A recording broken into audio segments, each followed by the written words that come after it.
To this computer, ওকে। তো আমরা বইটা এখন শেয়ার করি, কারণ এখন আর হাতে লিখে আমার ইয়া করার সুযোগ আর নাই। তো আমি এখন দেখাচ্ছি তোমাদেরকে বইটা। বইটা থেকে আমি সরাসরি এখন দেখা দিব যে কি আসলে আমাদের একটু দেখা দরকার আছে। বইটা এখন আশা করি তোমরা দেখতে পাচ্ছ। এখন আমার ডাটা নিয়ে চলছি, কতক্ষণ চলতে পারবো জানি না, কত কত ডাটা আছে তাও জানি না। আচ্ছা, যাই হোক, এখন আমরা চলে যাব 132 পৃষ্ঠায় এই বইয়ের।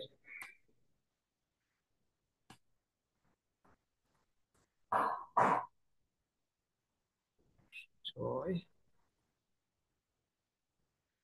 120,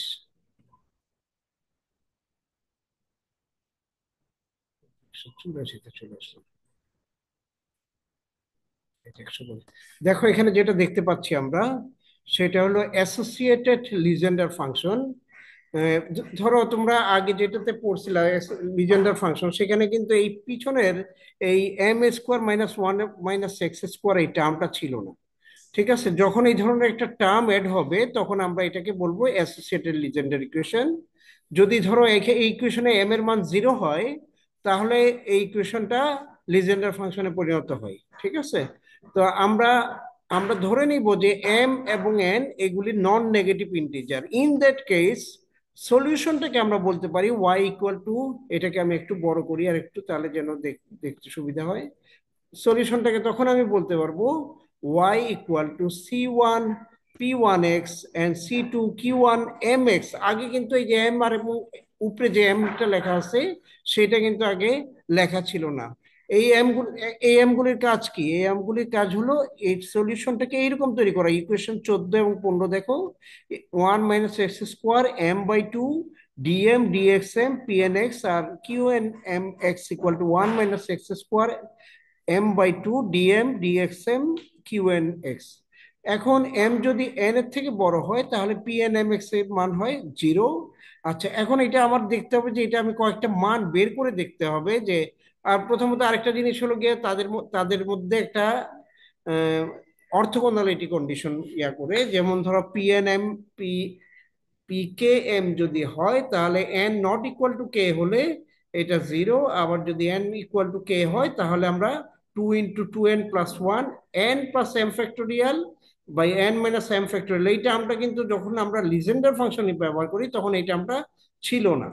এখন আমাদের জাস্ট লাস্ট আরেকটা কাজ আছে, সেটা হলো গিয়ে কয়েকটা মান বের করে দেখতে হবে। এখানে কিভাবে লিজেন্ডার ডিফারেন্সিয়াল ইকুয়েশনটা অ্যাসোসিয়েটেড লিজেন্ডার ডিফারেন্সিয়াল ইকুয়েশন আসে সেটা দেখানো হয়েছে, সেটা আমাদের দরকার নাই। আমরা জানি যে অ্যাসোসিয়েটেড লিজেন্ডার ফাংশনের ডেফিনেশনটা আমাদের খুব ভালোভাবে এবং তার সলিউশনটা কিরকম হবে সেটা খুব ভালোভাবে দেখে। এখন আমরা অ্যাবসলিউট লিজেন্ডারে রয়ে গেছি, আরেকটু পরে যেতে হবে। এইটা হলো লিজেন্ডার এখনো, এটা সেকেন্ড কাইন্ড অর্থগোনালিটি, এটা আমরা পড়ছিলাম ক্লাসরুমে। তারপর লিজেন্ডার পলিনোমিয়ালের সলিউশন, কিন্তু আমরা এখন আসলে দেখতে চাই অ্যাসোসিয়েট লিজেন্ডার পলিনোমিয়াল, সেটার উপর আমাদের ফোকাস করতে চাই। তো এখন পেজ নাম্বার, আমি পেজ নাম্বার ভুলে গেছি, তো তার জন্য আমার খুঁজে খুঁজে যেতে হচ্ছে। এই যে অ্যাসোসিয়েট লিজেন্ডার পলিনোমিয়াল, এটা এটা বের কিভাবে করতে হয় সেটা এখানে দেওয়া আছে। সেটা সেটা এখানে দেওয়া আছে, যেমন ধরো তুমি এটাকে আর থিটা, তুমি del² মানে এটাকে আমরা ল্যাপ্লাস ইকুয়েশনের সলিউশন হিসেবে লিখতে পারি। তা সেখানে আমার u = r θ φ, এটা যদি আমরা ধরে নিই ইকুয়েশনে, তখন আমরা এটার যে সলিউশনটা পাবো সেই সলিউশনটাকে থেকে আমাদের এইখানে দেখো ইকুয়েশন 7, এটা আসলে সেই অ্যাসোসিয়েট লিজেন্ডার পলিনোমিয়াল এবং তার সলিউশন। এটা আমরা আগেই আলোচনা করছি যে এরকম হতে পারে।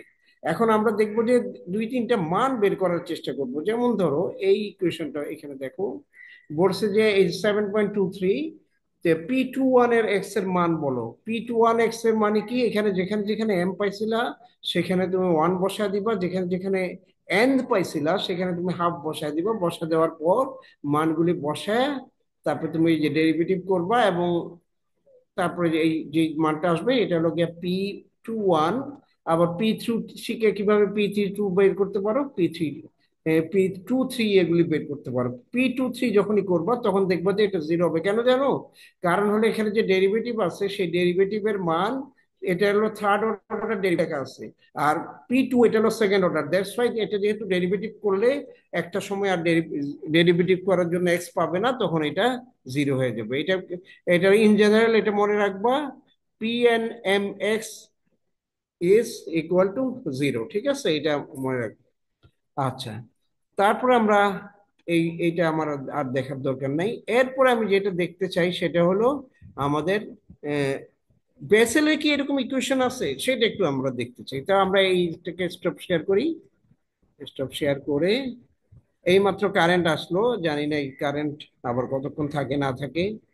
আচ্ছা, আমরা চেষ্টা করব এই কারেন্ট ইয়াটাতে শিফট করতে, কারণ আমার মোবাইলের ডাটায় মনে হয় কাজ হবে না। আচ্ছা, এখন আমরা যেটা করব সেটা হলো গিয়ে আমরা শেয়ার করব আরেকটা আরেকটা ফাংশন, এই যে এটা।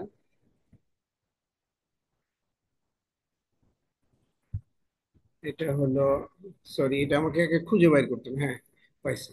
এইটা হলো, এইটা কোনটা, এক মিনিট। হ্যাঁ, আমি এখন আবার এটা শেয়ার করতেছি, তোমরা আরেকটা আরেকটা পেজ শেয়ার করতেছি। এটা আমি চ্যাট জিপিটি থেকে নিছি। এটা আহ,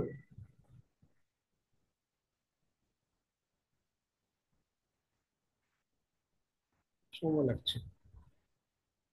এইটাতে দেখো, এই যে আমি, তোমরা কি এখন দেখো, দেখতে পাচ্ছ কিনা?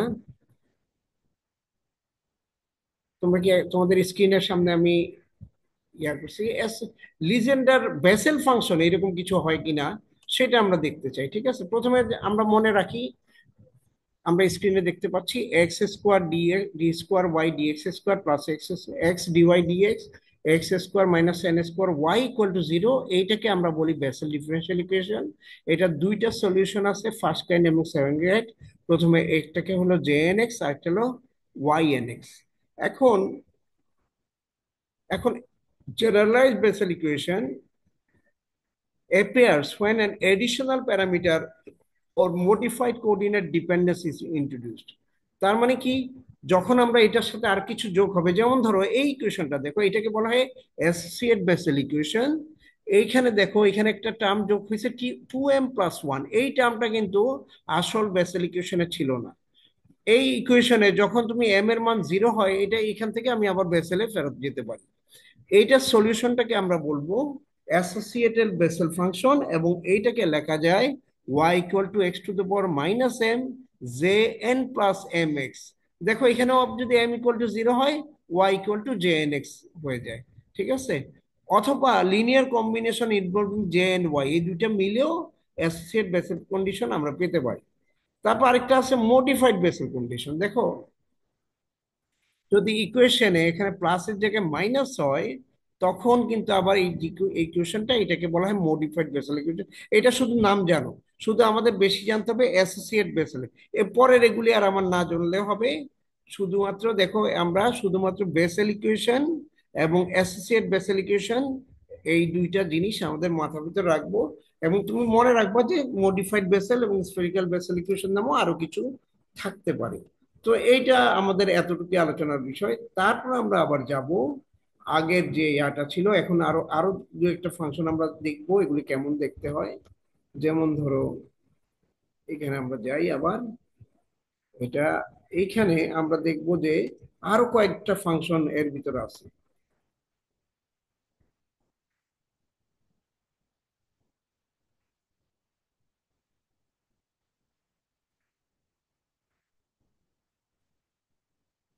দেখো, এরপরে আমরা, এটা সিলেবাস আছে Hermite differential equation. Hermite differential ইকুয়েশনটা কি? যখন এই ধরনের একটা ইকুয়েশন থাকে, d D square Y dx square minus two x dy dx plus two n y equal to zero. N এর মান এখানে জিরো ওয়ান টু থ্রি যে কোনো কিছু হতে পারে, তখন এই ইকুয়েশনটাকে বলা হয় হারমাইট ডিফারেন্সিয়াল ইকুয়েশন। এইটার একটা পলিনোমিয়াল সলিউশন আছে। পলিনোমিয়াল সলিউশন হলো, এইটাকে আমরা বলি হারমাইট পলিনোমিয়াল। এটা আবার রড্রিক যে সব ফর্মুলা আমরা বের করছিলাম ওই ইয়ার সময়, লিজেন্ডার ফাংশনের সময়, সেই রকম একটা ফর্মুলা দিয়েই এটার ইয়াটা সলিউশনটা বের করা যায়। এটা ইকুয়াল টু হলো -1 two the power n e to the power x। এটা একটু বুঝতে পারছি না কি লিখছি। e to the power, sorry আরেকটু, e to the power x square নাকি কি বুঝতে পারছি না। এটা বই থেকে দেখতে হবে। 1 মিনিট, আমি একটু বইটা দেখি, 1 মিনিট আমাকে সময় দাও, আমার কাছে একটা বই আছে এই মুহূর্তে, সেই বইটা আমি একটু দেখে ফেলবো।